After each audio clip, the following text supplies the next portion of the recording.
we're dealing with the biggest story of the millennium. Visits to planet Earth by alien spacecraft, successful cover-up of the best data, bodies and wreckage, for 58 years. The bottom line is I don't believe the claim of the Air Force that all sightings can be explained. This is the biggest secret in the history of the human race, and particularly in the history of modern government. We are being engaged as a planet and as a species by other beings. The Canadian government is how I actually proved that the U.S. government was covering up their collection of UFO sightings and records. America and Britain have made it very clear to a lot of countries who have the same sort of sightings and the same resources that this is something that they better not let out, not until we say it's okay. If we would get off of this ego trip, this Western scientific ego trip, we would not become the virus of the universe that we are. Nobody really wants us out there. The dependence on oil could be ended overnight. We're being slowly conditioned to understand that there is life outside this planet and that we probably live in a universe and a galaxy teeming with life. I had my own UFO sighting and said, well, case closed. There's nothing like seeing one for yourself to end the debate.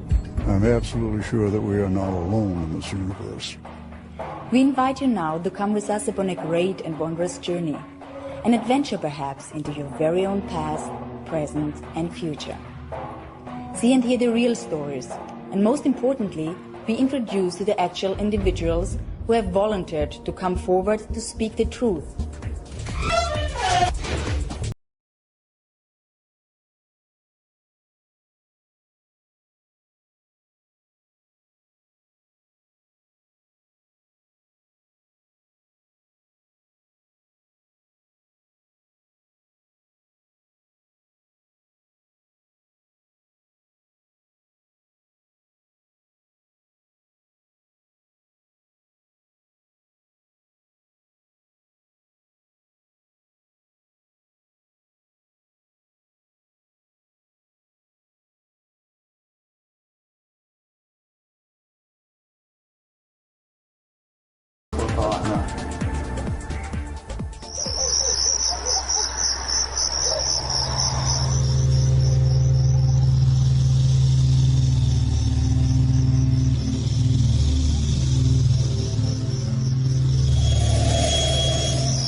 Do flying saucers exist? Are extraterrestrials real? Is there a government cover-up? For nearly 60 years, denial has been the only official position of the governments of the world relative to UFOs, alien abductions and extraterrestrial contactee reports. Endless debates have raged over the thousands of documented cases that have been brought forward without official recognition. Some have been monumental incidents involving hundreds or even thousands of people. Roswell, New Mexico, USA. July the 4th, 1947. A flying disc crashed. The debris and alien bodies were flown to Wright Field Air Force Base in Dayton, Ohio. Suffolk, England. Rendlesham Forest, December the 26th to 28th, 1980. A triangular-shaped object illuminated the entire forest with white light. The object had a pulsing red light on top and a bank of blue lights underneath. It left ground traces and radioactive anomalies. This was a multiple witness sighting by military personnel. Belgium. The Belgium Wave, October 1989 to 1990. Hundreds of reports of lighted objects frequently described as enormous and triangular in shape. Air Force F-16s chased many of these objects. The Belgian government cooperated with civilian UFO investigators. Arizona, USA. The Phoenix Lights, March the 13th, 1997. A huge V-shaped object hovered over Phoenix for 10 to 15 minutes, observed by tens of thousands of people. Mexico. The Mexico Flap. Hundreds of objects appearing alone and in clusters appear throughout Mexico, observed by tens of thousands of people.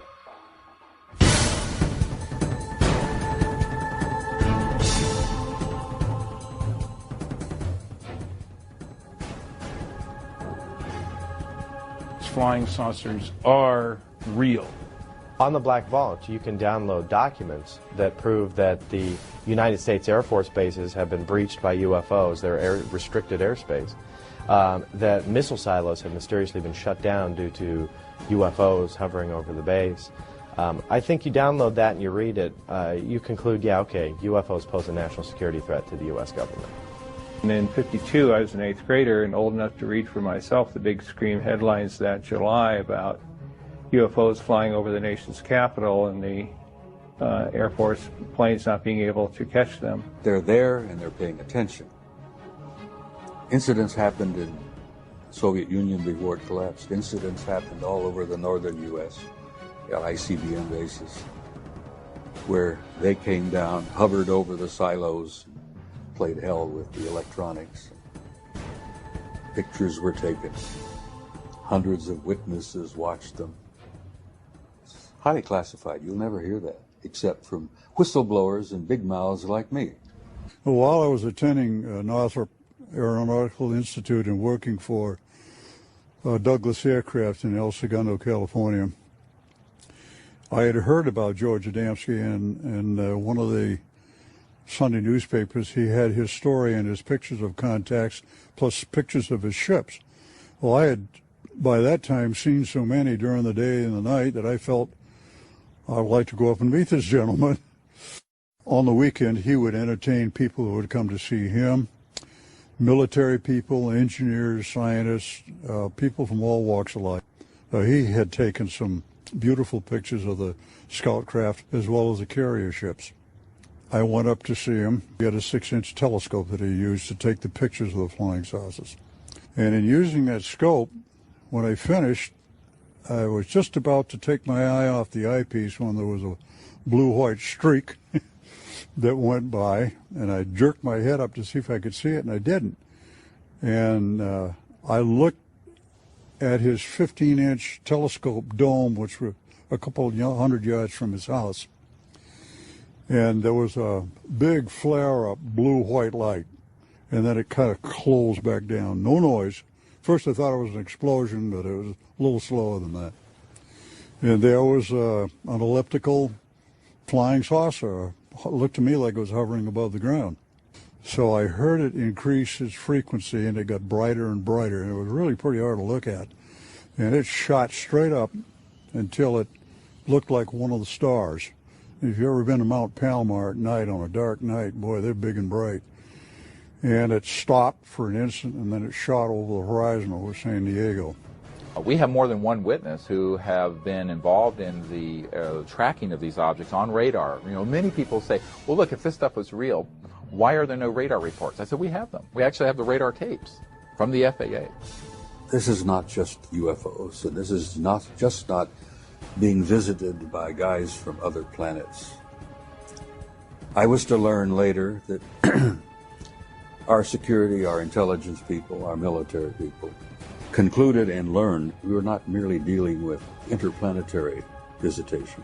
We were being visited by guys from other star systems, which technologically, you know what that means. They're not just from another planet like Venus or Mars or somewhere. These guys are from other stars. I'm convinced after studies since 1958 that the evidence is overwhelming that planet Earth is being visited by intelligently controlled extraterrestrial spacecraft. In other words, some UFOs are alien spacecraft. Most are not. I don't care about those. Most isotopes aren't fissionable. I don't care about the ones that aren't if I want to build a reactor. If somebody who had the clearance to carry nuclear weapons or launch nuclear weapons saw these objects over a nuclear facility and reported it and have documents to prove it happened, this is dispositive. That's what someone who is wanting to look into this, who says, well, could this really be true and I don't know about it? They need to look at that, and we've assembled it. We have a 600-page book of top secret documents and the transcripts of these witnesses. We have videotapes. So I began watching the newspapers for any newspaper reports.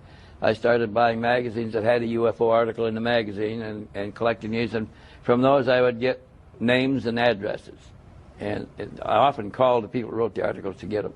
Then I would go interview those people myself, and if they took pictures, I'd try to get a copy of the picture, and frequently did. And then I began trading the pictures that I already had with other people that had pictures to get more pictures, and eventually built a library of pictures, probably the largest in private hands in the world. Is over 4,000 pictures of real UFOs. Now, if I can collect that many alone, as a single individual, working by myself, how many pictures do you think the government has got when every government employee is a potential investigator? Every agent on trained investigator, all collecting and contributing to the government file. They must have hangars full of pictures. What Air Force Manual 10-206 says is that a U.S. Air Force pilot who sees a UFO has to report it in a particular way and manner. They outline in this form exactly how to report it. They say list the size, the shape, direction of travel, how big the object was, what were the wind conditions like. And you go through this big form and say, you know, your UFO sighting. The manual then goes on to state that you have to forward this to the NORAD installation. This is that one Air Force base that claims, oh no, we haven't collected these things since 1969. The problem is this form was last updated in October of 2004. In 1977, I proposed and became director of a proposed extraterrestrial communication study done in conjunction with the Jimmy Carter White House. Jimmy Carter, of course, had a close encounter with a UFO in the company of 10 members of the Leary, Georgia Lions Club in 1969 while he was running for governor of Georgia. While he was governor of Georgia in 1973, he had filed an official UFO report. It's now on the internet so everybody can see it.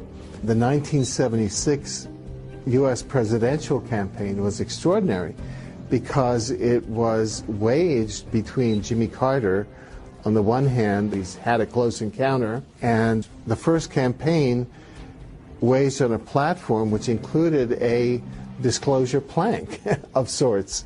Jimmy Carter was asked on various occasions, and this is documented, once elected, would he open up the extraterrestrial UFO files, and he said yes, he would. We have over 450 military and intelligence witnesses. They range from generals and brigadier generals to air traffic controllers and strategic air command personnel in the Air Force to civilian people in the FAA, the Federal Aviation Administration, to astronauts and cosmonauts. And it's an enormous database of people who have up close and personally seen UFOs or worked in those projects in their capacity as a government or military person. Even with the massive amount of pressure governments can exert to maintain the ongoing cover-up, people continue to come forward and tell what they have personally experienced. Like that, 15 miles in a fraction of a second. I disengaged the autopilot to push the nose over because we were at a collision course, and when I did, I just saw it head on. It's 300 feet in diameter. We knew that. We had a knowing, like somebody was telling us, 300 feet in diameter. So at that time, I heard a hell of a noise. And I said to the friend, what the hell was that? He said, well, the navigator and the radio man ducking fell, hit their head, one hit their head, hurt their arm, they were scrambling on the deck. So I thought it hit us underneath. So I said, well, where in the hell did it go? And Fred said, it's right over to the right. I couldn't see it. So it drifted forward about 5 miles from it. It never got to the altitude that we were at, a few hundred feet below. I began to watch it. Well, we knew then it was a friendly encounter. They just wanted us to see him. So then I went to engage the autopilot again. The magnetic compass was doing like this. And the bird dogs, which is direction finder, the two bird dogs, they were pointing right at this thing, just vibrating like this. And there were a lot of electrical things in the airplane that went haywire. So I told Fred, did you see that coming? He says, anyway, it was close. It was doing this. And so I went back to the vacuum operator. That's the old airplane, that vacuum operator, hydraulic operator control. So I go back to that and so then we sat there and watched it for a while because it just pays us. And so the other crew wanted to land at large engines, so I had sent back. They came forward. Al Jones, which was the original plane commander, took my seat. And it was still there. He was watching it. And as I was walking back aft, he decided he was going to chase it. And so he disengaged. When I get back aft, I wanted to see how the passengers do it. They're all on the right-hand side. They could see it underneath the wing. And then, I recognized the doctor back. He was a psychiatrist out of Bethesda, Naval Hospital, plus a lot of other things. So I said, I better talk to him first. So Cornell said, did you see what we saw, Doc? He grinned at me and looked me straight down. Yeah, and he says, yeah, that was a flying saucer. I didn't look at it. I don't believe in such things. When I was 16 years old, I was walking down the street in Arlington, Virginia, and saw 7 red light type UFOs over Washington that made headlines around the world. And since then, I've seen 8 alien vehicles on 8 occasions. The sightings I've had are more things flying right by or bluish-green orb things. I've had 5 sightings. Never reported them because I don't need the grief. But the trick is you can't mention the company name or be in company uniform. 2 of my friends, excellent pilots. One of them was a famous pilot, and they both got fired for doing interviews like this, but they were in uniform. Since I've been a child, I'm looking up into the sky thinking, is there more than just us human beings in this huge universe? And now I do believe there is more life forms, different life forms, and more dimensions than we can perceive. I've had several sightings. Probably the closest sighting would have been back in 1974. I was driving back between Ottawa and Montreal, going towards Montreal. And I remember going on the highway, and we came within literally probably several hundred feet of a huge, huge ship. And at first, we were driving away here, and I'm thinking, am I really seeing this?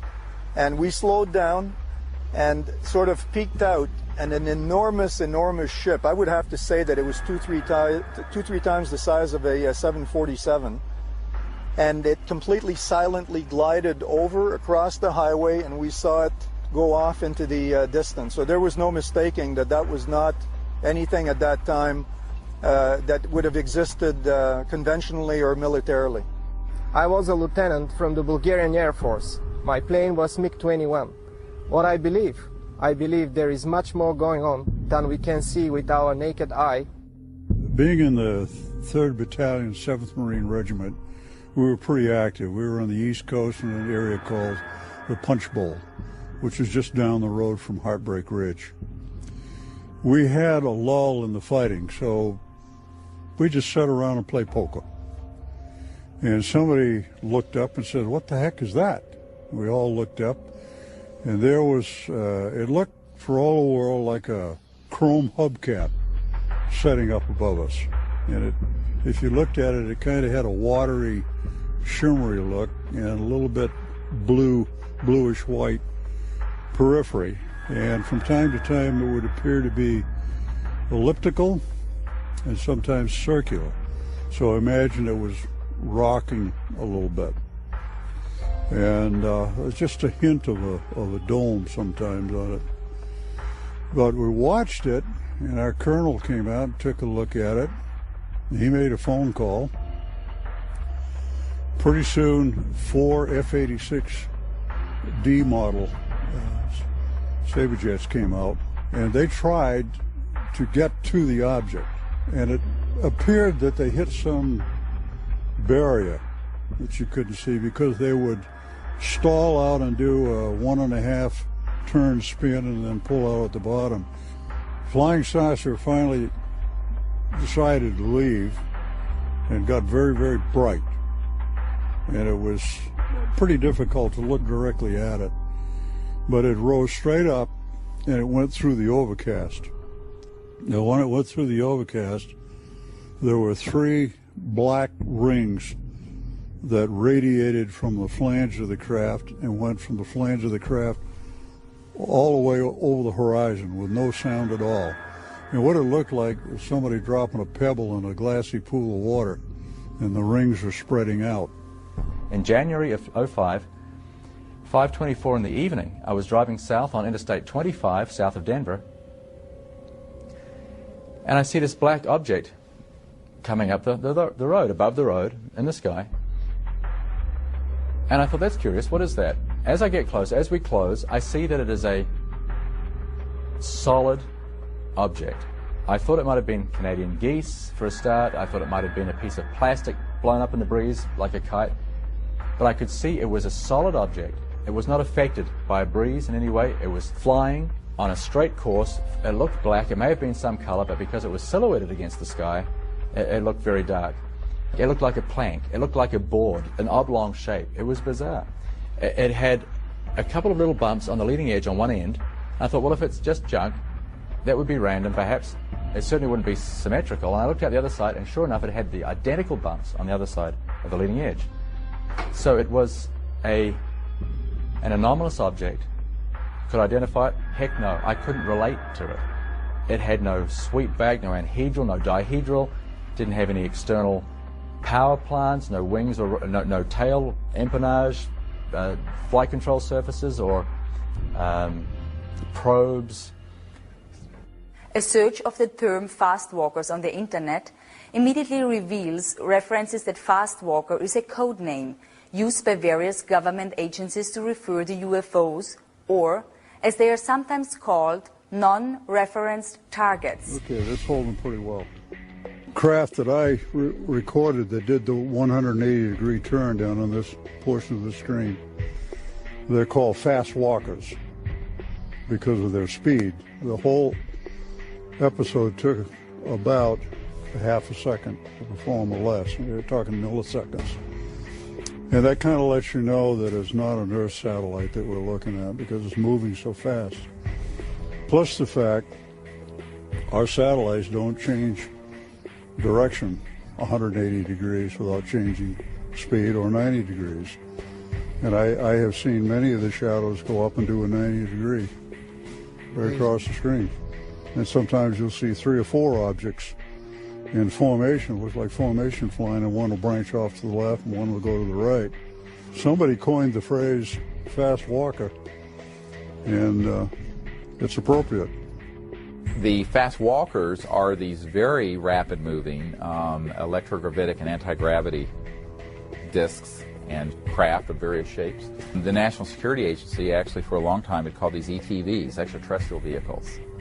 And from the military who have tracked these objects, and they've been called fast walkers because, as opposed to slow walkers, which are satellites, because they move at enormous speeds. For example, they've been tracked at going tens of thousands of miles per hour in the atmosphere and make a right-hand turn without decelerating. Well, you can't do that with a conventional system. You have to correct for gravity and mass inertia. That's what these things are doing. So these have been tracked on dedicated and classified radar systems. Occasionally, people who are on an ordinary system will pick them up. Today, the internet is literally alive with websites that are filled with detailed reports, many of which include convincing videos and pictures of unknown crafts and alien-like creatures. I live in Phoenix, Arizona. I am a sky watcher, a UFO hunter. I have a website called seeingufos.com. I had an interest in UFOs my whole life, but officially got started on April 15th of 2004 when I walked my dog in the middle of the night, looked up in the sky and saw some strange lights. I've got over 200 UFO video clips on my website. I'm more interested in the day footage. Now, the day footage is completely different because that's harder to dismiss, you know, so I would have to say every other month it seems like I'm catching something. And I go out every day, pretty much 6 days a week, a couple hours a day. You know, you add all those hours up and that's a lot of time just to catch one thing for 20 seconds. But that's more than most people see in a lifetime, so I think that's better than nothing. Well, I'm involved in the political resolution of the what we now call, I prefer to call the truth embargo that the government imposed on the facts regarding an extraterrestrial presence. That presence has been established, I think, many times over by the citizen science research that's been going on since the 40s. The government did studies, but they were primarily for show. And the issue from a government standpoint has been managed very intensely since 47, at minimum. Managed in the sense that the government was going to deal with it, but deal with it within the national security structure and never acknowledge that there's anything to this. But in fact there is. I mean, we are being engaged as a planet and as a species by other beings. Possibly multiple species. This has just been proven beyond any doubt at all. Anyone who reads the research who isn't compromised by being either an idiot or in the employ of the government management of the issue can only arrive at one conclusion. The evidence is overwhelming. Videotape, daylight discs, nighttime discs, photographs, direct pilot sightings by the thousands, millions of sightings around the world, direct testimony from direct government involvement, and of course you've got an entire contactee body of evidence that's now in the tens of thousands of reports. Now, like never before, astounding events are transcending national and geographical boundaries, currently happening in Brazil and Mexico. Unprecedented UFO sightings are sweeping the entire area of South and Central America. Does the key to understanding UFOs and aliens and their relationship with each of us lay in being able to simply perceive what is in a higher spectrum, like seeing the infrared range or other dimensional frequencies? Images gathered from infrared cameras in Mexico and the special cameras used in Brazil seem to indicate that the aliens and their crafts may in fact be all around us.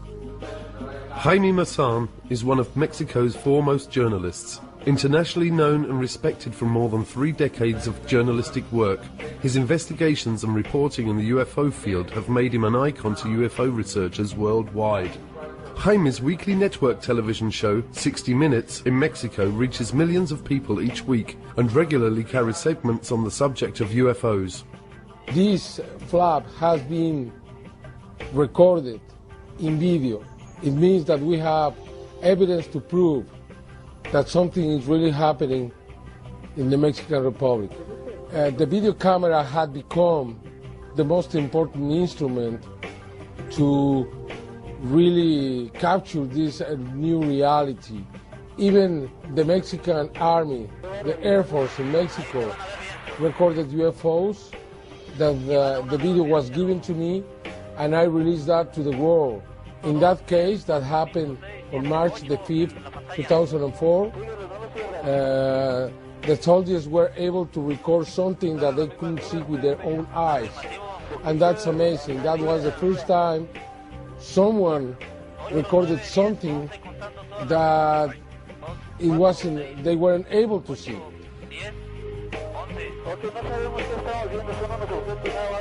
With Jaime Maussan aboard a plane coming from San Antonio to Mexico City, flying over a place called San Luis Potosí to film a UFO, following the plane.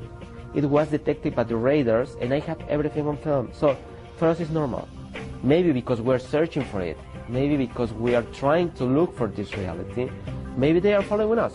I don't know, but it happened to me that at least 50 times, maybe more. There are objects that we cannot see with our own eyes, but they are there, they are watching us. In the last months in Mexico, after thousands of videos, we have been registering some of the most spectacular videos. You can see hundreds and hundreds of objects making formations and flying together, exactly the same thing that you can see in the military video. These formations moving at the same speed, in the same direction, at the same altitude.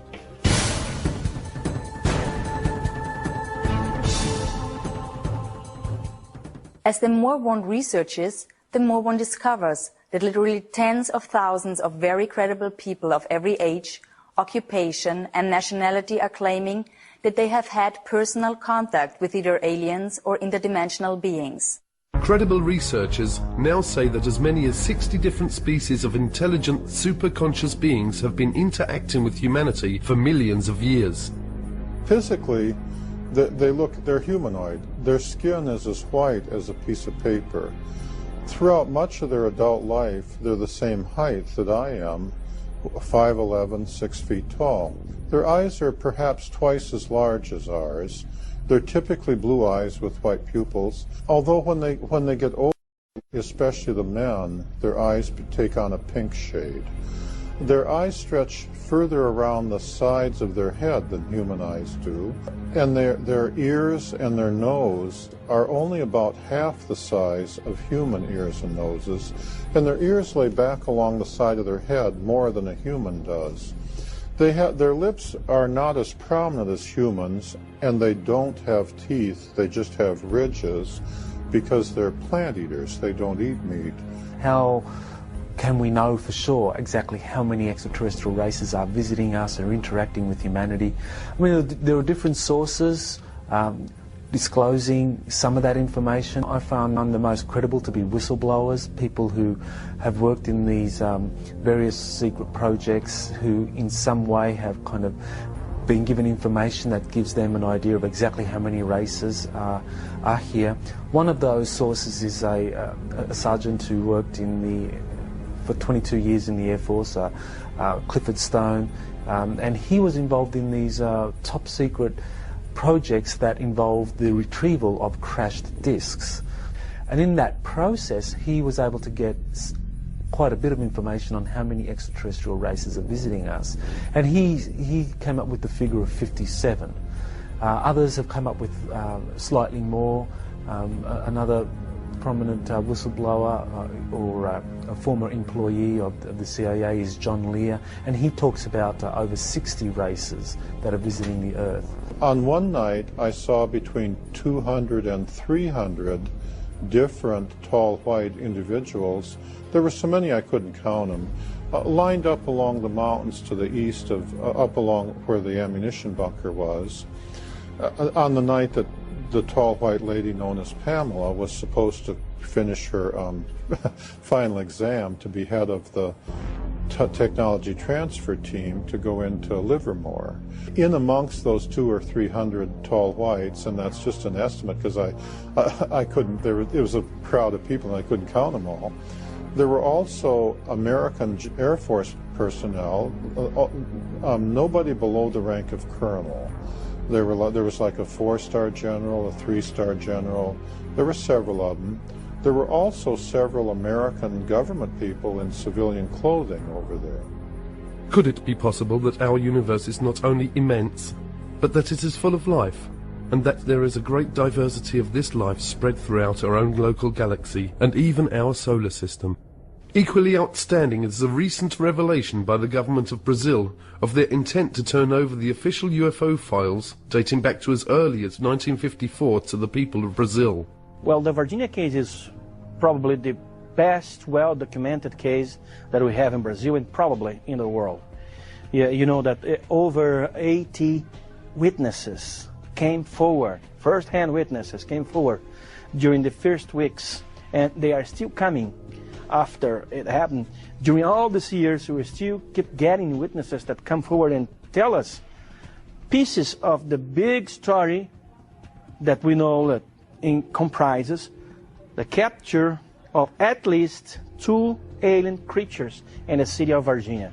We know for a fact, because we have it all documented, plus the witnesses have confirmed and cross-confirmed that one alien was captured in the morning of that day, which was a Saturday, about 10:30, by a fire department and some personnel from the Army.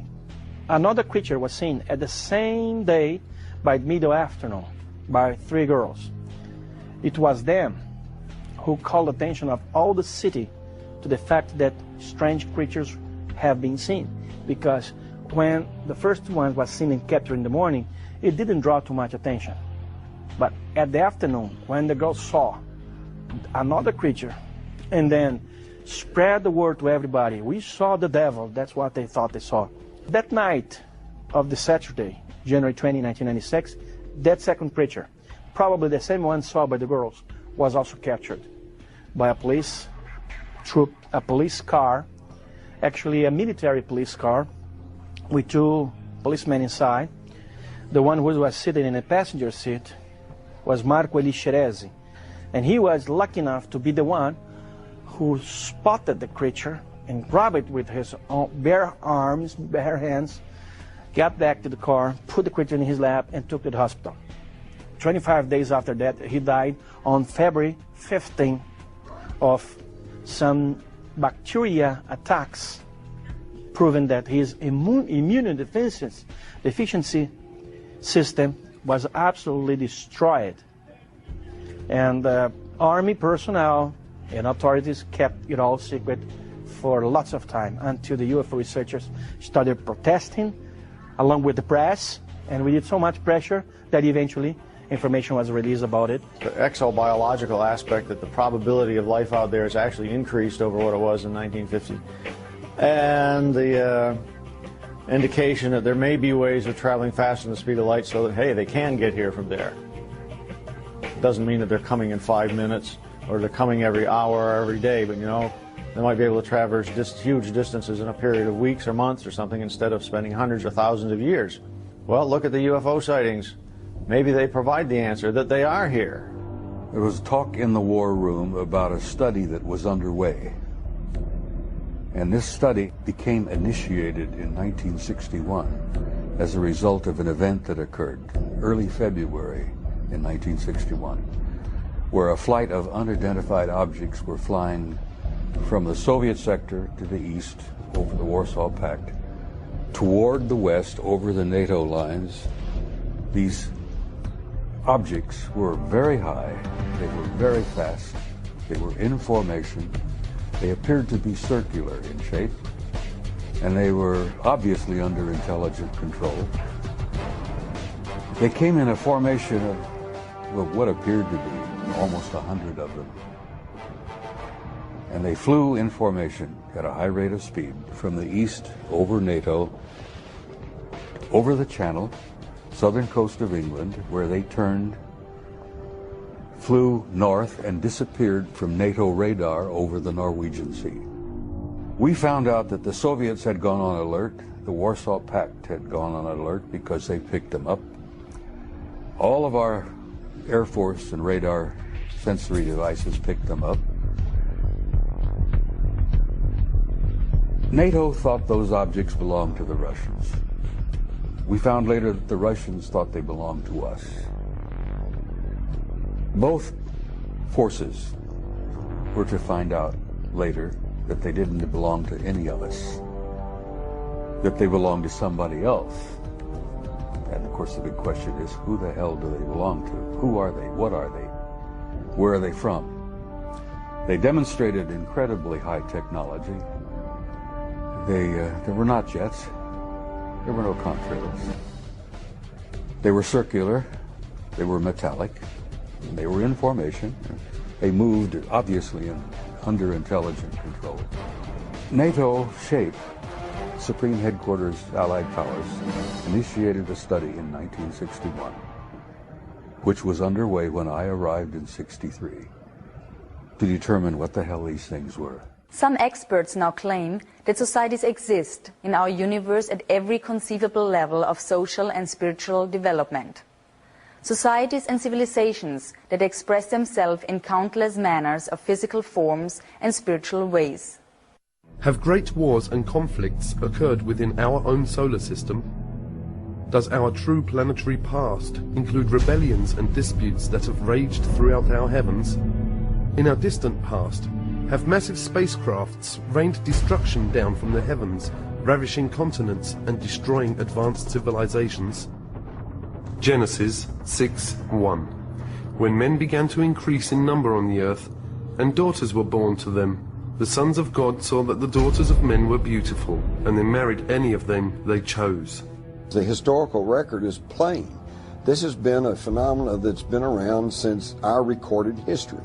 The Vedas, the Hindu Vedas, which are among the oldest writings in the world, talk about the flying Brahmas and how that they were used to launch weapons and blow up cities and all this stuff. You know, again, we've got Ezekiel, and it just goes all the way back.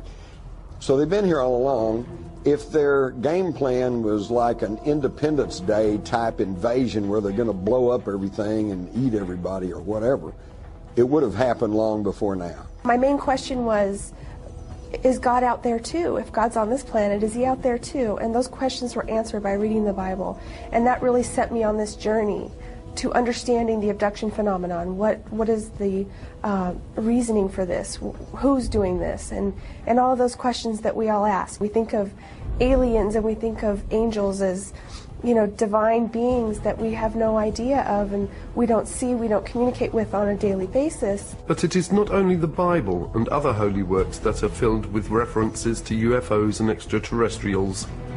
Drawings, paintings, stone carvings, and even coins reflect strange humanoid-like creatures and their flying crafts. Serious researchers now say that the real question is not whether there are abductions occurring, but are there abductions to help or to harm us? And the Greys were authorized to, sort of like a Noah's Ark, to develop a full genetic and DNA bank of all flora and fauna on this planet so as to replant it centuries down the road after the catastrophe. Can you imagine any president, whether it be Bush or Clinton or whatever, standing before the public and saying, yes, I am aware that we have this joint program with some aliens to upgrade our biological computers, to build better bodies to house our souls in future incarnations. They can't talk about things like that. He wouldn't be able to do the job we hired him to do. What we know of the reptilians by a number of abductees, contactees, and also whistleblowers is that there seems to be a lot of evidence supporting the existence of this race of beings on the planet for thousands of years. In other words, that we might consider them to be an indigenous Earth species, an advanced non-human species that has lived on the Earth for thousands of years and actually may have played quite an important role in the genetic manipulation or engineering which supposedly has happened when it comes to humanity. There are various groups and individuals, species, who from time to time come and visit this planet, zoop around, and I think that to try to ascribe any one particular motive to them is tantamount to us looking up at the air at a Boeing 767 aircraft and saying, are those people good or bad? You know, you just can't ask that. It's a group of people, a group of intelligent beings. Some of them are good, some of them are not so good. But I will say this, I don't think there's any reason for great fear and anxiety. Most recently, 2 new terms have emerged that also describe human-alien interaction. The most widely used is the word experiencer for those who have had some sort of experience, good or bad, and participator, which has been coined to explain the cases where the individual may have been an abductee originally, but has transcended that situation by now volunteering to participate with his abductors. My contact with extraterrestrial intelligence occurred when I was aboard my sailing boat in Hawaii in the Honolulu harbor. And it was early one morning. It was about 5 o'clock, and I had gotten up early, and I had gotten a cup of coffee, and I'd gone back to my bunk, and I was just laying there completely dressed, trying to just look at the beautiful sunrise that was occurring through the large skylight above my bed. Then suddenly the most incredible energy enveloped me, and the whole room began to like glow and glisten, and a beautiful woman materialized right next to my bed. And at first I thought I was dreaming or hallucinating, and I said, "You can't be real." And she said, "Well, I am." And I said, "Well, why are you here?" And she said, "I'm here as a representative of a group of friends that want you to come to a briefing." The room was lit up completely, but my eyes were closed.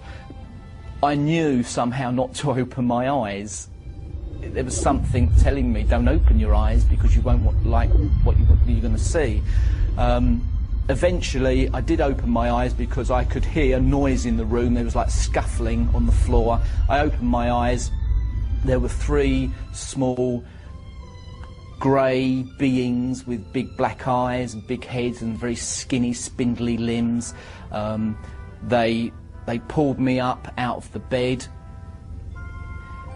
and then with one behind me and one each side of me holding my elbows, walked me towards the window.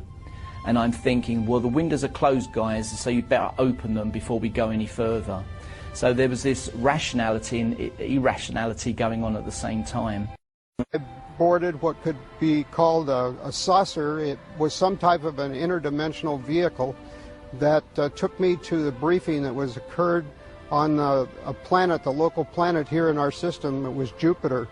And the whole planet just radiated with the energy. And I spent time there with these incredible people or beings, and I got a glimpse of mankind's destiny or future as it was possible. And as we approached the window, I closed my eyes, and as I did, I felt this stickiness. It was a stickiness and a feeling of something being pulled very slowly across my face. It wasn't painful, it was just very, very weird. The next, I opened my eyes because I felt cold, I felt wind on my face, and I was aware that I was now floating outside of the window, 3 stories up, looking down at the car park with a very bright light above my head. I couldn't really see what was above my head. I was just aware of this very bright light. One little grey on each elbow, I was aware of them, and we floated up into the craft. And people have said, well, then you were abducted, and I said, no, I went very willingly. And they've also asked, how can you tell if you were to meet an extraterrestrial? And I would have to say the energy field, because when they're in your presence, they absolutely resonate at a frequency that's so much higher, and it can only be described as, dealing with them could be described as ecstasy. I had been taken in the middle of the night while I was asleep, and I was asleep through the whole thing until all of a sudden I felt some pressure going up my nose, and it startled me so much that I opened my eyes. And when I opened my eyes, I saw this large-headed being with gray skin, large black eyes, and small other features that was looking down at me. And he had long fingers that he was using to hold this instrument that he was using to shove up my nose. I feel knowledge is power. And someday, maybe next week, maybe tomorrow, maybe 5 years from now, we're going to get all of the proof we need that somebody exists. Hey, an ET might show up and I might actually get an interview. The point is that the more we know about this subject, then less legend can take over. If you see a craft hanging near you, don't get out of the car, don't stop the car, don't see what's happening. If you see one coming towards you, you don't have to be an abductee. If you don't want to be, they go away, evidently. We have tens and tens of people telling us, said, I don't want to do that anymore, and they let them go. What we call abductions, or certain categories of abductions, took place as a result of an authorized genetic upgrade of the human race, trying to get us out of our warlike ways and ecologically ecocidal ways. The indigenous reptilians seem to have a very strong interest in the biosphere of Earth being stable, that it's not jeopardized unduly, and some who have kind of analyzed what the reptilians have been doing or had some kind of interaction believe that this is because the reptilians view humanity as a resource, and they don't want that resource to damage itself or damage the biosphere. They had about 18 scientists that all had been working on the project, various stages of the project, gathered around a big oval table in the Los Alamos headquarters with Edward Teller, the head of the Atomic Energy Commission, sitting at the head of the table. One of the aliens on the opposite side of the table from my engineering friend put in a white shirt and slacks so he would look less alien, but he still had his alien bigger head, bigger eyes, black eyes. And he was sitting in the conference, and the only people that he could understand everybody else because he was telepathic. And the only way he could communicate, though, was the signs that he had developed with my engineer friend to answer the question. But here's a man, an alien from another planet, sitting in a conference in 1968 in Los Alamos headquarters on the progress of learning how to bridge the gap between the alien technology and ours. They were going to suggest to the American generals additional technology exchange projects. And I think they were using me as the test guinea pig to take me on board the scout craft, and then they could test my reaction to what I was impressed with and what I wasn't with. My life changed, and I was never, ever quite the same. So the study itself was not as complete as it could have been. They concluded what they wanted to conclude. One, there was not a threat involved. Two, they weren't the Soviets. Three, the evidence was overwhelming. They were extraterrestrial. Four, there were 4 groups involved. 4 different groups. And they were all humanoid, but they were not human. Only one of the 4 was what we considered to be human. One group out of the 4 looked so much like us. I mean, almost identical to us. They could have put on these guys could have put on a suit and tie. And for the females, because we encountered some of them as well, they got to put on a dress, suit and tie, coat, jacket, sit down with you, next to you in a restaurant, sit next to you in a theater. You'd never know. Le persone come noi, che hanno un corpo come noi. That have a body like ours. In questi UFO, In these extraterrestrial che io prendo poi quando parlo, vehicles, lo prendo in senso largo, cioè anche delle persone che o sono dentro he says I'm using this in a large sense. Or the people are inside the craft. ma questo è molto molto difficile pensarlo, oppure comandano, ma sono distanze enormi. Se si fanno vedere da noi, mica c'è un pianeta che è a 1000 chilometri da noi, se no a 1000 chilometri ci sarebbero già arrivati. They make themselves seen and known to people on Earth. Quindi è molto ragionevole che siano dentro. So it's probably logical that they're inside a craft instead of coming from somewhere else without a craft. E quindi sono persone come noi, composte di una parte spirituale, che la chiamiamo anima. Gli UFO, io non ho mai parlato con un UFO, non ho avuto... He says they would have to have a soul like we ma do. che abbiano anche un corpo, devono averlo un corpo. They'd have to have some kind of body. E se no sarebbero angeli. Otherwise they would be angels.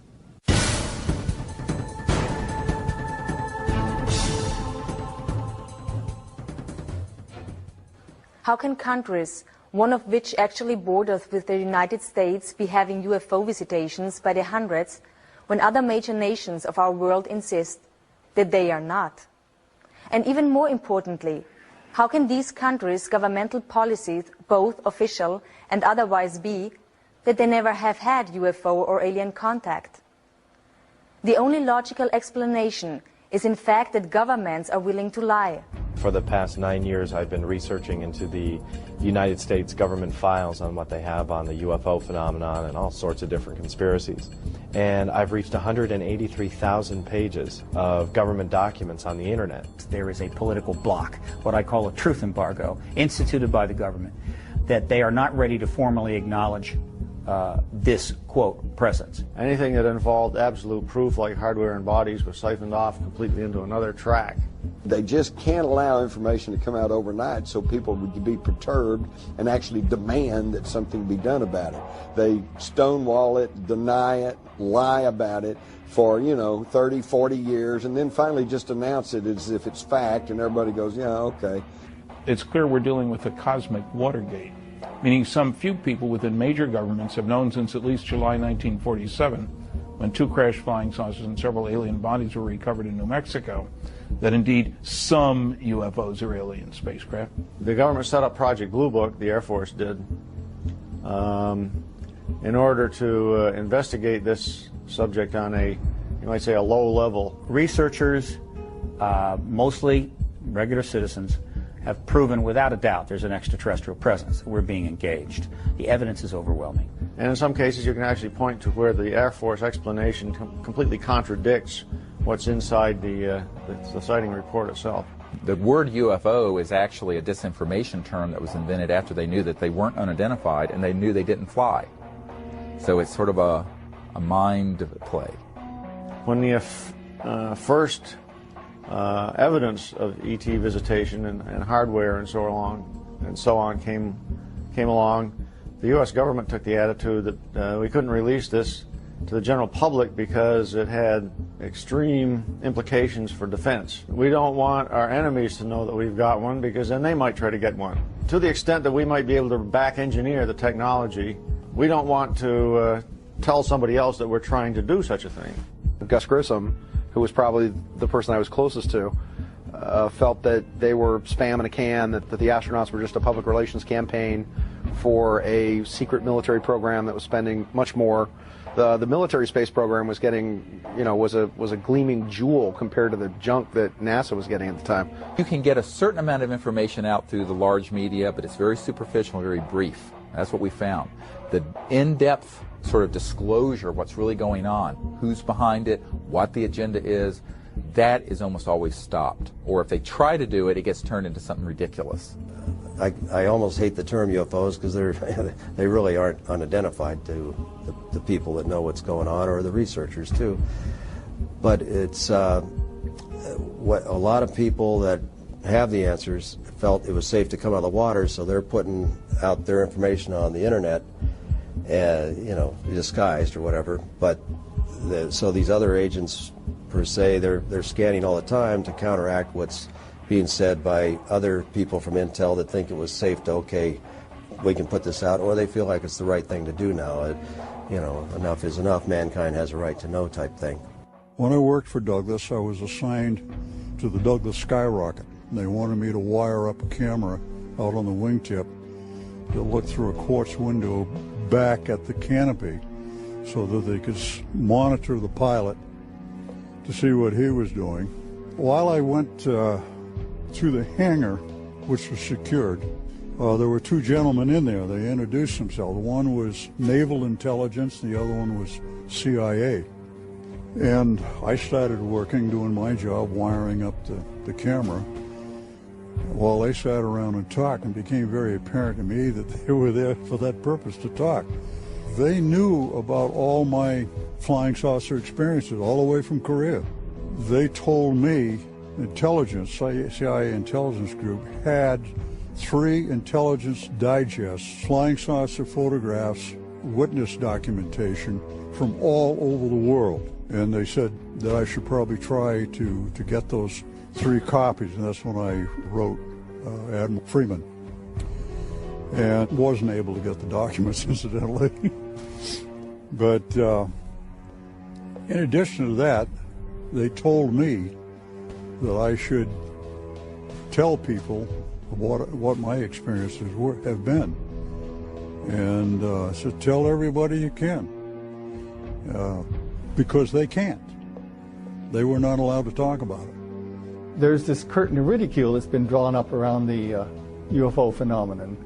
And as long as that curtain of ridicule holds solid, the scientists will be afraid to contribute anything to looking into UFOs. And part of that curtain of ridicule involves the fact that hardly any decent papers have gotten into the refereed scientific literature. So that curtain of ridicule may be slightly opened up now that they have a paper that they can refer to, and if they feel like writing to their own papers on UFOs. The secrecy has invaded, like a cancer, many institutions, including the media, government, corporations. I got into more and more controversial and exotic subjects. I found myself a journalist without a journal. There is definitely very tight control over the flow of information in certain topics through our corporate control mass media. They seem to take it upon themselves to be the gatekeepers of information. Part of this information that they are keeping from us is the just absolutely immense wealth of information concerning the UFO phenomena and the fact that it can be tracked and documented all the way back through history. The only institution that is more corrupt than what I'm describing as this rogue transnational kleptocracy is the major media. Worse than the Congress, worse than the White House, worse than anything at the normal level of clearances at the Pentagon is big media. Big media does not report the truth about these things because they are not free to. And we think in the United States and in the Western world we really have a free press. We have a free press on everything that's not important. On the really important issues, very controlled. And this is the most important issue. This is the biggest secret in the history of the human race, the known modern history of government. And they have cooperated with keeping this secret. How is this cover-up contained and maintained through international borders? And if it is, are their motivations the same? The best guess is that since America has such overwhelming economic power, the only worse thing than America being mad at you is for America to ignore you. There are so many countries, economies depend on America that I think that they take their orders from America in some ways. When it comes to the cover-up, I think that's one of them. The U.S. government is not only pressuring Brazilian government, but it's making pressure over almost all countries that are somehow aligned, politically aligned to the United States. Now, all South America, except maybe for Chile and Venezuela, who has Chavez, who's a rebel, all the rest of Latin America is very aligned to U.S. politics. So all these countries will do just exactly U.S. President tells them. It is keep this under wraps. Recent media polls show that over 100 million people in the United States alone believe that there is some form of extraterrestrial life. 45% believe that the Earth has been visited by extraterrestrial beings. Nationally known journalists continue to turn a deaf ear to the public's demands for true investigative reporting on a daily basis, accepting instead the dribble of denial from numerous government agencies as fact, while refusing to interview the legions of researchers who have made serious scientific investigation of UFOs and alien contact their life's work. What else are the governments of the world not saying? What if there is positive proof that UFOs do in fact exist? What if that proof has existed for years, but has been hidden neatly within the fabric of a system of lies and grand deception? We need to be very concerned about the way in which this whole area has been managed by the national security agencies responsible. By maintaining secrecy, keeping people in the dark, it means that we really don't know whether this secrecy and withholding the information, withholding the technologies from the general public arena is really for the best interest of all of us. The problem has been since the early 50s, and I have the government documents. The United States government has instituted a policy of denial and control over the information. Nothing happening there, folks. Nothing happening there, folks. And if somebody persists in saying, but I saw it, then they're ridiculed. You've got a screw loose. Something's not right with them. This is absolutely just unconscionable in a country that pays lip service to freedom and individual liberty, because there have been so many people whose lives have been wrecked, whose families have been wrecked because of this policy of denial and ridicule over a phenomena that has happened worldwide for centuries. Disclosure has a very defined definition. It means the formal acknowledgement by the governments of the world of the extraterrestrial presence. As fellow inhabitants of planet Earth, we live in a rapidly changing world. The advent of modern communication networks and the internet has made maintaining the UFO cover-up a difficult and demanding undertaking. Brian Vike of HBCC UFO, it's the #1 UFO website to send information to. Him and Rents and UFO Casebook are the three places that I always send my footage to, because they will only put verified sightings on their site. They just won't put junk up there. And I know they get over 3, 4, up to 10 million hits a month. For over half a century, the United States, Great Britain, and a host of aligned countries have been able to maintain a vast web of secrecy over what is actually happening worldwide relative to aliens, or what are generally known as EBEs, extraterrestrial biological entities. But that is rapidly changing, and disclosure, the lifting of the truth embargo, is now taking place. I'll be getting over 500,000 hits this month. But the interesting thing about that is that a couple of thousand of those hits each month are from the military. As far as sharing information on the internet, that is the best way to do it, and probably the safest way, only because I know I've sent DVDs to people and they haven't received them. And I would email them and say, look, I'm going to send you a DVD. Can you analyze it for me and let me know what you think this is? And 2 weeks later, they'll email me and say, I never got it. I'm just waiting for that day when they come knocking on my door and want to talk to me about it. But until that day, I think they know who I am. I think they know we're here. I think this is the way it's going to be done from here on out. Because the military definitely doesn't want to talk about it anymore. Because everything at night to them is a flare or an airplane. On the contrary, we have all this evidence that shows otherwise. Like the dawning of a new day, the internet is quickly sweeping away the darkness. The truth will not be stopped.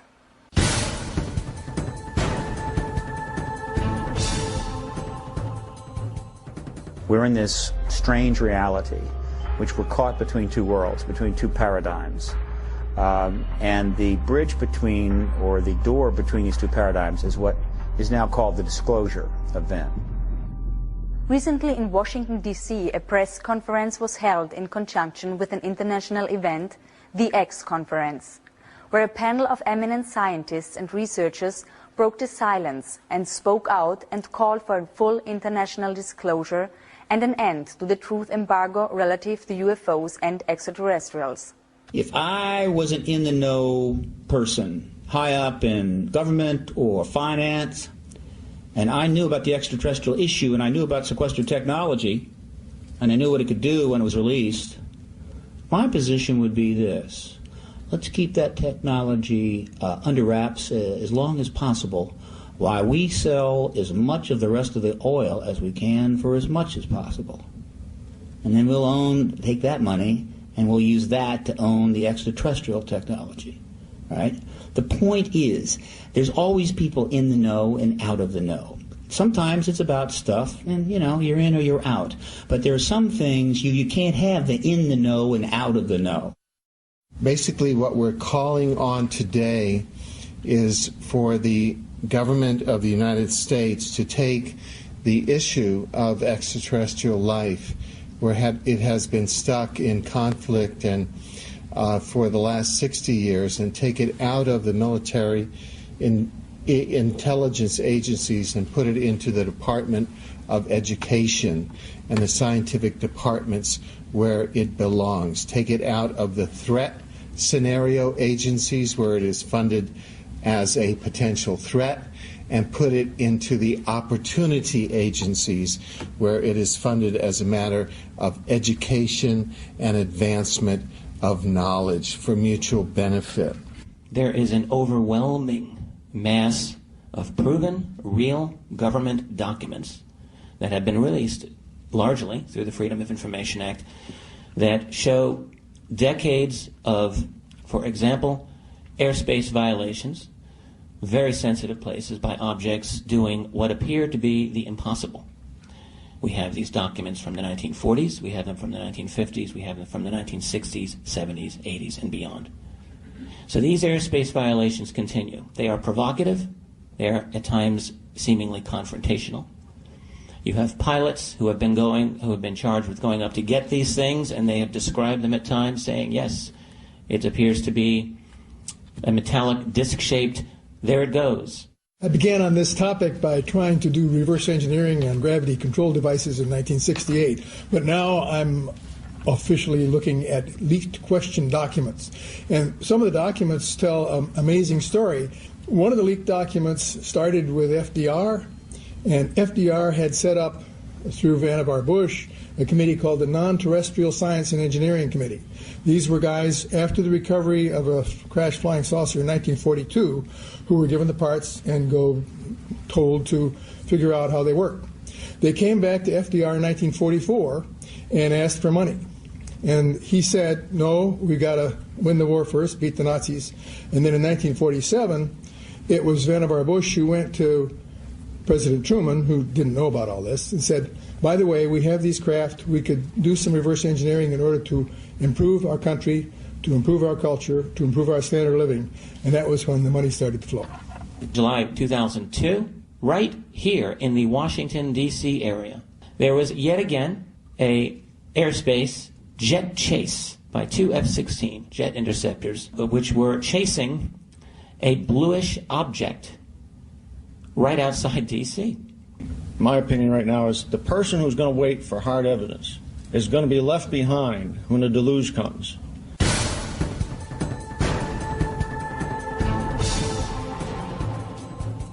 Exopolitics offers a bridge out of the permanent warfare state, the permanent warfare economy, out of the permanent warfare industry, into transforming the permanent warfare industry into a cooperative, peaceful, space-age society, integrating with universe society. So I began to look outside of the kind of conventional sphere. I began to explore theories for what it is that really is driving international politics. And so then I came up with this area of an undisclosed extraterrestrial presence that is kept from the general public. So that really did help me understand what was going on and what is driving international politics. What's important is the structural blinders and the structural belief patterns and the structural paradigm. If the exopolitics model can come in and establish itself as the dominant paradigm, such that structurally within academia, the Earth is no longer flat, it is now round. Intelligent life no longer ends at the geostationary orbit. The universe is now highly populated. It's that sort of sea change that we need to unleash the huge public investment and private explosion of creativity and cooperation to turn our spaceship around to be able to survive the environmental pressures that are coming now, which have been the result of the embargo that we've been under.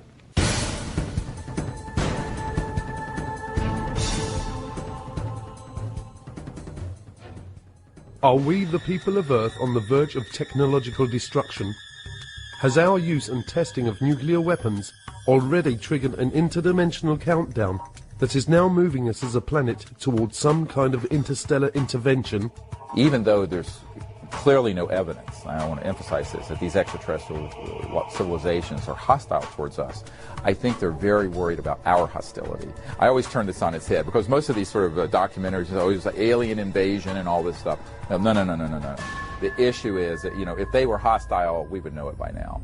It's clear to me that what's going on is that they're very concerned that at the time that humanity reached the ability to go into space, early space exploration, 50s, we also had already developed weapons of mass destruction and thermonuclear and hydrogen bombs and stuff.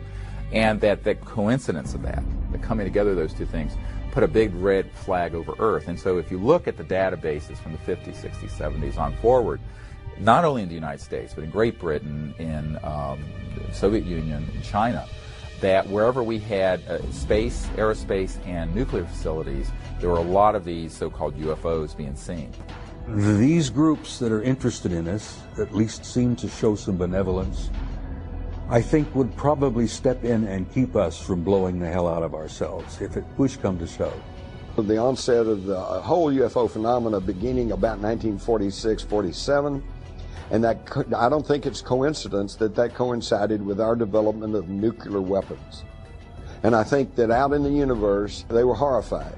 They said, oh my God, the kids have found the matches. Well, they don't want us to destroy ourselves, and they don't want us to destroy this planet, and yet they're prohibited from directly intervening in our affairs and in our evolution. So I think that we've got crop circles and animal mutilations and abductions and sightings and increasing sightings and all like that, so that it's not directly impacting on us, and yet over this conditioning period we are coming to understand that we're not the only ones in the universe. And I think they're trying to kind of boost us up the evolutionary ladder so that we can grow to be full class members of the intergalactic community instead of destroying ourselves through our petty bickering wars and nuclear holocaust. Like the dawning of a new day, the internet is quickly sweeping away the darkness. The truth will not be stopped.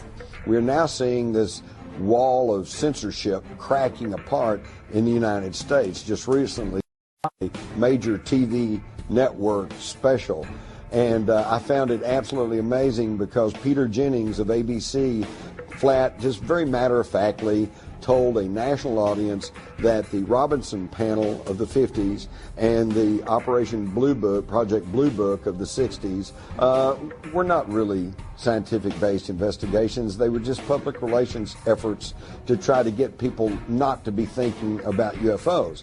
So in other words, all you folks out there who are old enough to have seen all the newspaper reports on the Robinson panel and hear what Blue Book said, it's just hogwash. Never mind. The non-human intelligence presence has been here for a long time, that Colonel Philip Corso said there are 57 different races, and that some accords were made to talk about their presence, whether it be Hollywood, movies, or whatever, including the ABC special, that if it isn't done soon, they will probably do it. Extraterrestrials are not a national security issue. They're an educational and social issue for our society, and they may be a spiritual issue. When I retired from the military, I went to work for the Federal Emergency Management Agency, and I worked with them for 14 years. So I've got 42 years of government service behind me, and throughout all those years I had the very highest security classification you could have, top secret. When I was at NATO in 1963 through 1967, I had cosmic top secret, which was and still is the highest level of security in NATO. That's how I got involved in this crazy UFO field. Through the 50s and 60s and 70s, we referred to aliens as extraterrestrials. But now that science has been catching up with us to a certain degree, we have changed our definition of an alien. It's probably more accurate to call them extra-dimensional beings, because that would explain their ability to traverse vast distances. They operate in more dimensions. I mean, even the current theoretical model of the universe is upwards of 30 dimensions. So we're living in a multi-dimensional universe, and so it's not uncommon to theorize that we're going to encounter beings that operate in more dimensions than we do. And that would explain a lot of the phenomenon related to UFOs, how they're able to appear and disappear, move very fast, do all the things that the ETs go, walk through walls, have remarkable psychic abilities and communicate telepathically. It would really go a long way to explaining the phenomenon surrounding it. What looks like magic to us can really be explained through extra dimensionality. Are any of us really prepared for the kind of paradigm shift that would come with not just disclosure, but with contact and communication with intelligences from other worlds? Is it possible that as a species we have reached the point that our minds actually filter and generate acceptable constructs, which all too often become our day-to-day realities? There is so little of your reality that is really based on truth that it's just stunning. Ho sentito dire che ci sono altri mondi abitati. I've heard that there are other worlds that are inhabited. E Padre Pio rispose: And Padre Pio answered, e che vorresti che solo noi, in questo piccolo pianeta che è il nostro mondo, amassimo Dio, ma ci saranno tanti altri mondi nei quali ameranno il Signore. Would you believe that it would just be our tiny world that would be giving glory to God? There has to be many more worlds, many more planets that exist with inhabitants that would be giving glory to God. It is not just us. If I told you that the very nature of the moon and Mars and most of the planets in the solar system is being kept from you for specific reasons, to make you think that you're completely alone and that these planets can't be colonized. Back in the 50s, the big question was, Do they come from Mars or do they come from Venus? And by the 60s and 70s, we had gotten a little more sophisticated in our intellect and our thinking, and the question became, well, do they come from Alpha Centauri or Zeta Reticuli 4, you know? Well, and then now we're up to today, and we've got even more sophisticated, and now the question is, do they come from another planet, or do they come from another dimension? Or are they perhaps time travelers? Do they come from another time, okay? And in my study of all of this, I have kind of come to the conclusion that the answer is yes. The more you know about this field, it becomes almost paralyzing, because the more you know, the less you know. The more you know and the more open-minded you are about this, the more you realize that that every answer you find just leads to a thousand more questions. Vast sums of money are being siphoned through these different agencies into the coffers of the CIA, which then forwards this money on to the DOD, and this money is funneled through the DOD and goes into the black projects which the DOD has direct oversight over. So the CIA is kind of like the bagman. It collects the money, it goes to the Department of Defense that actually administers how this money is going to be spent on different black projects. So the size, how much are we talking about? I think the best indication for just how much we're talking about here are the auditing irregularities that the Inspector General of the Department of Defense has himself identified.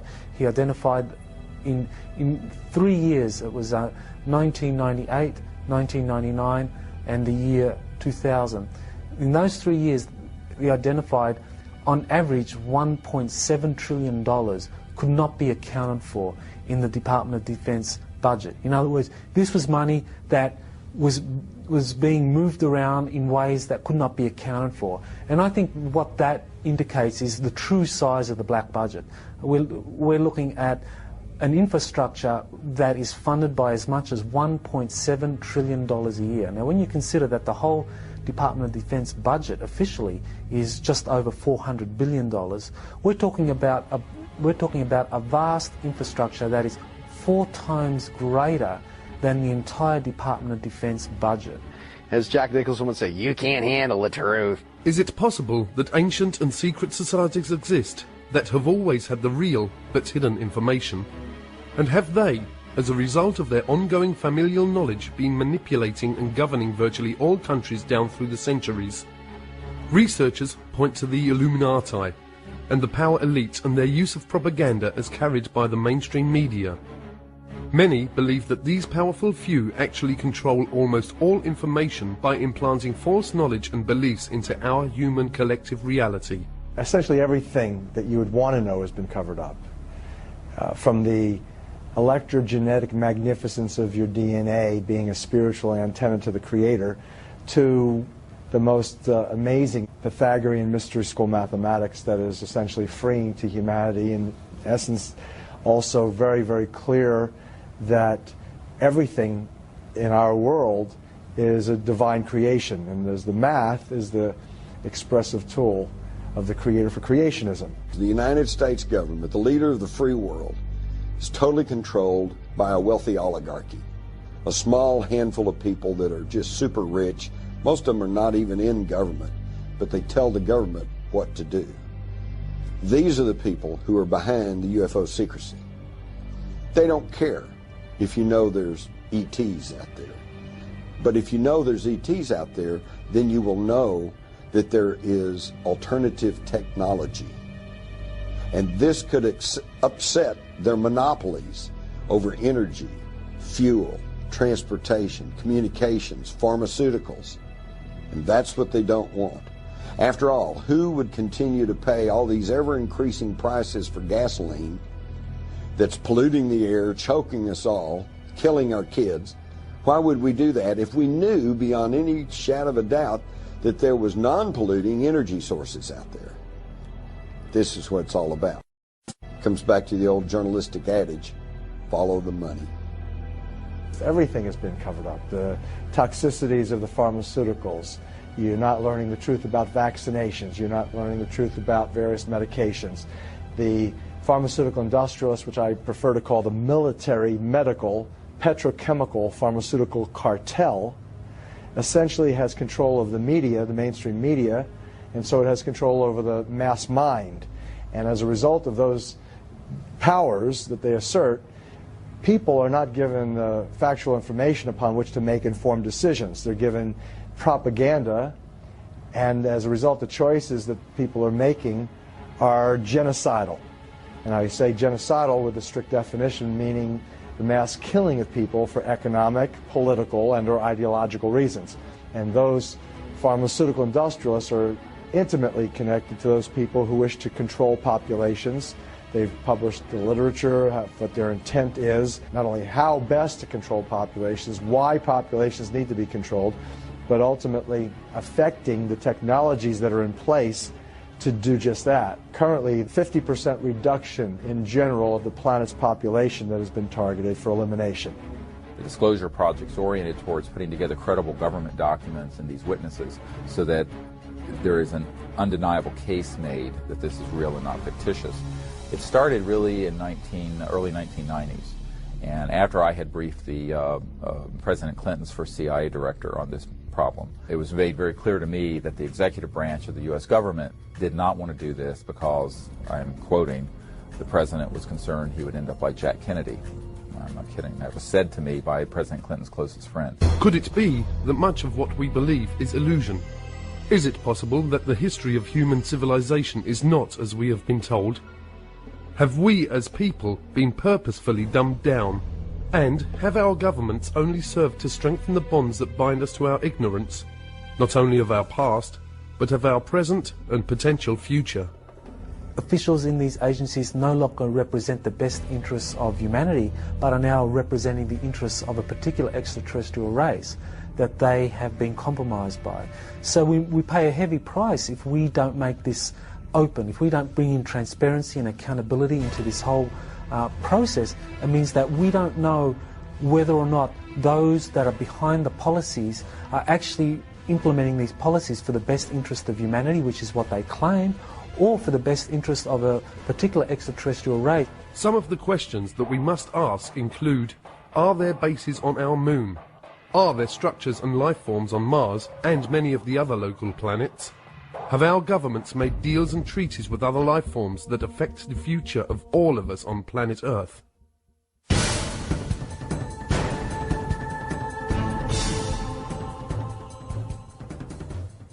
These people will continue zipping through our atmosphere, checking nuclear plants and so forth and so on. They have never been hostile. They pose no air security problems, whatever. The Air Force knows this, and the Air Force has made statements to that effect, that UFOs pose no threat. They are here. Not just the Greys, but the others who look and act like us. Perhaps they are here to instruct us, to help us safeguard our planet. Definitely rules and regulations that govern everything. And the councils have the history books of all of the planets and all the records. So when a planet reaches the point that it can support life, that's a very momentous time in the history of that planet.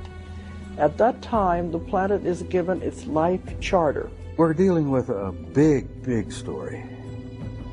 It's not just them. As I said, if it was that simple, it would probably been out some time back. It's really about us. It's who we are, what we are, how we came to be, and where we might end up going sometime. Life is never allowed to just simply spontaneously develop. That if it did, it would be very chaotic. If we could integrate, I call it the spiritual, but the esoteric or whatever. I mean true esoteric. I don't mean religion necessarily, because there's a difference, I think, between religion and spirituality. To produce a thinking, intelligent human being would have taken millions more years if it was happening by normal evolution than it would have taken. And it would still not have got to the point we are now.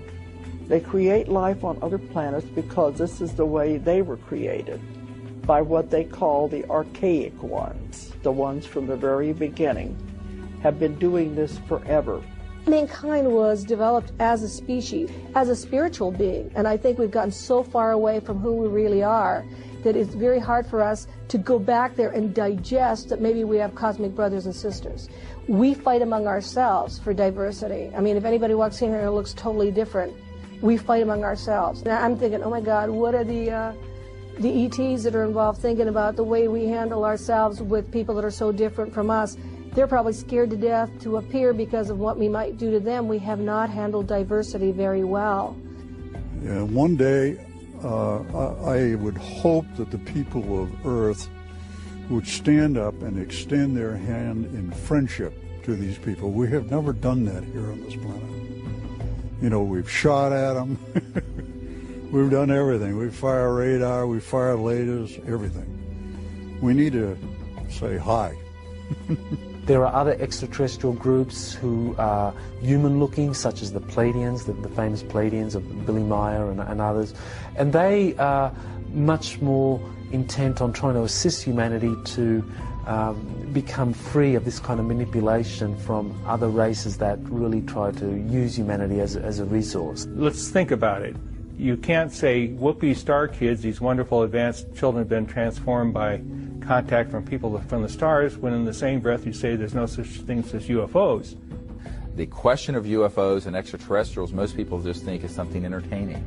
In reality, it's something that is central to how we're going to be able to go forward as a civilization, because that issue involves sciences, technologies, energy and propulsion systems that could give us a whole new civilization. It's terribly important the whole thing come apart, because it's all one package and it's part of our bright and very, I think, hopeful future. And I think of these star kids growing up and being our leaders, our presidents, congresspeople, senators, university professors, leaders in medicine and science and so forth. I think what brilliant and expansive future we're going to have, but we have to get from point A to point B. And this cover-up is just stultifying us in a very painful way. Is it possible that an intergalactic federation exists, and that this collective of different member beings are in the process of offering the people of Earth membership in a federation of planets? Most importantly for all of us and our children, some of these researchers say that acceptance of their invitation to federation membership would end all war, starvation and dependency upon fossil fuel-based energy systems for our entire planet. Part of the problem with the UFO cover-up coming apart, you've got to uncover the whole thing at the same time. You can't half uncover. And people who try to only look stupid. Degli extraterrestri le fanno per noi specialmente. But they're doing it for us. They are praying for us. Siamo la categoria più bassa che esiste. E allora abbiamo bisogno di preghiere. We are the lowest of the category in the evolutionary scale. He really believes that humanity is the lowest of the category of the evolutionary scale, with all the proof that he gave you of the ecological problem, of the war problem, of the choosing evil problem, and all that. This is his belief system. We all have a responsibility to find out what the truth is about something like this. And it is, people have to take responsibility for looking into what the truth is. We've put together the means for people to do that. Now people have to take the initiative, and we need all the help we can get. I would ask people to help us network this to anyone and any institution that can help. The reason this is so critical is that we've reached a point in our civilization where for us to go forward as a people, we're going to have to end this kind of illegal secrecy, and we're going to have to allow this information and these technologies to get out and begin to fix many of these large problems. I've always believed our destiny is in the stars. That's a hope that I have, that generations yet to come will travel out there and will become a part of that community. That's a dream that I won't live to see, but it's a dream I hold dear, that we'll make it, that we will survive as a species, because I think we've got some, I jokingly say we have some good friends in high places.